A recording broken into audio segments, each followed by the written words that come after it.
नमस्कार बंधुरा বনশ্রীস kitchen and blogs থেকে সবাইকে স্বাগত জানাই। আবারও চলে এসেছি একটা নিরামিষ রেসিপি নিয়ে। আজ করে দেখাবো পনিরের একটা দুর্দান্ত স্বাদের রেসিপি। ঘরে থাকা উপকরণে কম সময়ে কিন্তু রেসিপিটি তৈরি হয়ে যায় আর খেতেও কিন্তু দুর্দান্ত। ভিডিওটি পুরো দেখার অনুরোধ রইল, আশা করি আপনাদের খুব ভালো লাগবে। রেসিপিটি বানানোর জন্য এখানে আমি নিয়ে নিয়েছি আমুলের 200 গ্রামের পনির। এখানে আমি আমুলের পনির ব্যবহার করছি, আপনারা যে কোনো লুজ পনির বা মাদার ডেয়ারি যে কোনো পনির দিয়ে কিন্তু করতে পারেন। প্রথমে পনিরগুলোকে আমি কিউব করে কেটে নেব। বন্ধুরা, সব সময় পনির রান্না করার আগে পনিরটাকে ফ্রিজ থেকে বের করে নর্মাল টেম্পারেচারে এলে তারপরেই আপনারা রান্না করবেন। আর হাতে সময় কম থাকলে পনিরটাকে হালকা গরম জলের মধ্যে ডুবিয়ে রেখে তারপরে রান্না করবেন, তাহলে কিন্তু পনিরটা খুব নরম থাকবে। এখানে পনিরটাকে আমি মিডিয়ামভাবে কেটে নিচ্ছি, আপনারা ছোট বড় যেরকম ইচ্ছে আপনারা কেটে নিতে পারেন। দেখুন, আমি পনিরগুলোকে একটু মিডিয়াম সাইজ করেই আমি কেটে নিয়েছি। এবার চলে যাব আমি নেক্সট স্টেপে। একটা মশলা বানাবো, তার জন্য মিক্সার গ্রাইন্ডারে ছোট জার নিয়ে নিয়েছি। এর মধ্যে দিয়ে দিচ্ছি 2 টেবিল চামচ ভাঙা কাজু, আর আপনারা কিন্তু গোটা কাজুও ব্যবহার করতে পারেন। দিয়ে দিচ্ছি 1 টেবিল চামচ পোস্তদানা, এগুলোকে আমি গুঁড়ো করে নিয়েছি। তারপরে এর মধ্যে একটা মিডিয়াম সাইজের টমেটো, 2টো কাঁচা লঙ্কা আর 1/2 ইঞ্চি দিয়ে দিয়েছি আদা। আমার ক্যামেরা অফ হয়ে গেছিলো, তার জন্য এই স্টেপটা আমি দেখাতে পারিনি। এই যে এখানে কিন্তু 1/2 ইঞ্চি আদাকে ছোট ছোট টুকরো করে আমি এর মধ্যে দিয়ে দিয়েছি। এবার পরিমাণ মতো জল দিয়ে এর একটা মিহি পেস্ট আমি তৈরি করে নিয়েছি। দেখুন, একদম একটা স্মুথ পেস্ট তৈরি করে নিয়েছি। এই পেস্ট দিয়েই রান্নাটা হয়ে যাবে, আর কোনো মশলার প্রয়োজন পড়বে না। এবার চলে যাচ্ছি মূল রান্নাতে। গ্যাসের মধ্যে কড়া বসিয়ে 2.5 টেবিল চামচ মতো দিয়ে দিয়েছি আমি রিফাইন্ড অয়েল। তেল ভালো করে গরম হয়ে গেলে তেলটাকে ছড়িয়ে নিয়ে সামান্য একটু নুন ছড়িয়ে দিলাম। এবার পনিরগুলোকে ভেজে নেব।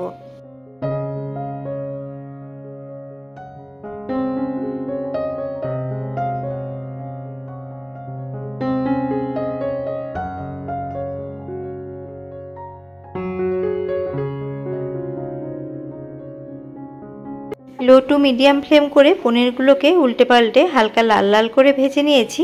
এবার একটা বাটির মধ্যে কিছুটা পরিমাণ জল নিয়ে নিয়েছি, সেই জলের মধ্যেই পনিরগুলোকে তুলে নিচ্ছি।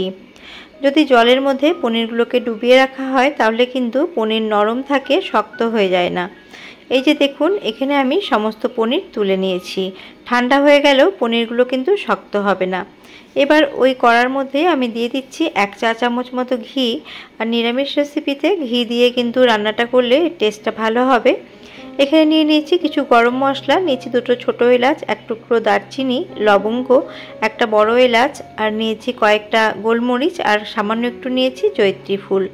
এবার এগুলোকে ফোড়ন দিয়ে দিলাম, আর গ্যাসের ফ্লেমটা কিন্তু একদম লোতে রেখেছি যাতে ফোড়নগুলো না পুড়ে যায়। একটা তেজপাতা ছিঁড়েও দিয়ে দিলাম। এবার কয়েক সেকেন্ড একটু নাড়াচাড়া করে নিচ্ছি। ফোড়ন থেকে সুন্দর গন্ধ ছাড়তে শুরু করেছে। এই পর্যায়ে আমি যে পেস্টটা করে রেখেছিলাম সেই পেস্টটা সমস্ত দিয়ে দিচ্ছি।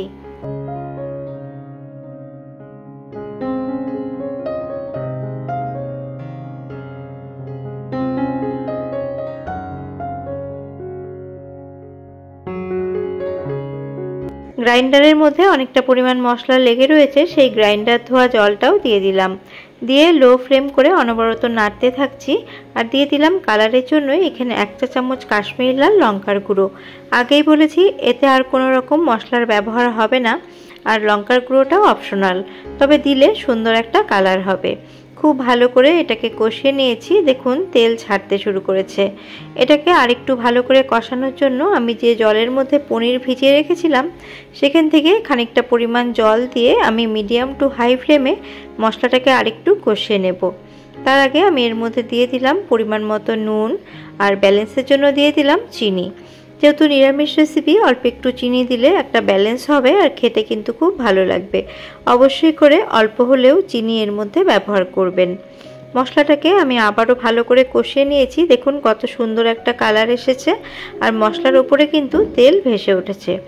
এবার জল থেকে ছেঁকে আমি পনিরগুলোকে মশলার মধ্যে দিয়ে দিলাম।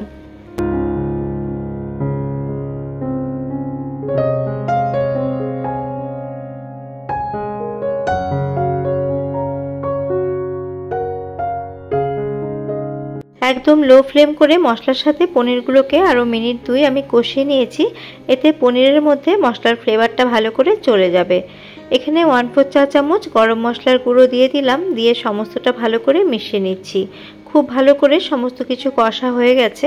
এবার গ্রেভির জন্য এর মধ্যে আমি দিয়ে দিচ্ছি 1 কাপ দুধ। এই দুধটাকে আমি আগে ভালো করে জাল করে নিয়েছিলাম, আর দুধটা কিন্তু এখন হালকা গরম রয়েছে। আপনাদের দুধের প্রবলেম থাকলে আপনারা কিন্তু জলের মধ্যে গুলে গুঁড়ো দুধেরও ব্যবহার করতে পারেন, তবে দুধটা কিন্তু এই রেসিপিতে অবশ্যই দিতে হবে, তাহলে কিন্তু এর টেস্টটা খুব ভালো হবে। দিয়ে সমস্তটা ভালো করে মিশিয়ে নিচ্ছি, আর গ্যাসের ফ্লেমটাকে এখন হাই করে দিয়েছি যাতে গ্রেভিটা তাড়াতাড়ি ফুটে ওঠে। তার আগে আমি এর মধ্যে দিয়ে দিচ্ছি 1 টেবিল চামচ মতো কসুরি মেথি। আমি কাঁচা কসুরি মেথিকে হাতের মধ্যে একটু ডলে তারপরে দিয়ে দিলাম। আর দেখুন অল্প অল্প কিন্তু গ্রেভিটা ফুটতে শুরু করেছে। রান্নাটি করতে করতে বলে রাখি, আমার পুরনো বন্ধুদের আমার পাশে সবসময় থাকার জন্য অসংখ্য ধন্যবাদ। আর নতুন বন্ধু যারা আমার চ্যানেলটিকে ভিজিট করেছেন, আমার চ্যানেলের ভিডিও যদি আপনাদের একটু হলেও ভালো লেগে থাকে তাহলে আমার চ্যানেলটিকে সাবস্ক্রাইব করার অনুরোধ রইল। আর পাশে থাকা বেল আইকনটির অল প্রেস করে দেবেন, তাহলে নিত্য নতুন ভিডিওর আপডেট সবচেয়ে আগে আপনারা পেয়ে যাবেন। গ্রেভি ভালো করে ফুটতে শুরু করেছে। এখন ঢাকা চাপা দিয়ে 2 থেকে 3 মিনিটের জন্য রান্না হতে রেখেছি। ফিরে এলাম মিনিট 3 পর, আর দেখুন আমার রান্নাটা কিন্তু প্রায় শেষের পর্যায়ে। গ্রেভি অনেকটাই টেনে গেছে, আর ঠান্ডা হয়ে গেলে এটা কিন্তু আরেকটুখানি জমে যাবে। একটুখানি গ্রেভি রাখলেই কিন্তু এই রেসিপিটা খেতে বেশি ভালো লাগবে। একদম বেশি শুকিয়ে ফেললে কিন্তু এর টেস্টটা ভালো লাগবে না। তবে আপনাদের পছন্দ মতো গ্রেভিটাকে আপনারা ঘন বা পাতলা করে নিতে পারেন।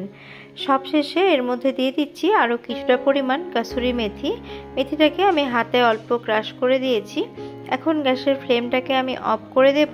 অফ করে দিয়ে 5 মিনিট স্ট্যান্ডিং টাইমে রেখে তারপরে আপনাদের সার্ভ করে দেখাবো।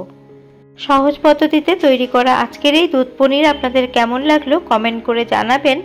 ভালো লেগে থাকলে একটি লাইক করবেন। আর আপনারা যদি এইভাবে কোনোদিন না খেয়ে থাকেন, একদিন হলেও বাড়িতে ট্রাই করে দেখতে পারেন। যে কোনো নিরামিষ দিনে বা যে কোনো পুজোর ভোগের জন্যও কিন্তু আপনারা রেসিপিটি তৈরি করতে পারেন। আজকের এই পনির আমি বাসন্তী পোলাওয়ের সাথে সার্ভ করেছি। আপনারা এটা রুটি, পরোটা, রুমালি রুটি, নান, তন্দুরি রুটি সব কিছুর সাথেই কিন্তু খেতে পারেন। এমনকি সাদা ভাতের সাথেও কিন্তু দারুণ লাগবে। রেসিপিটি ভালো লেগে থাকলে কমেন্ট করবেন। আবারও হাজির হব অন্য কোনো রেসিপি বা ব্লগ নিয়ে। নমস্কার।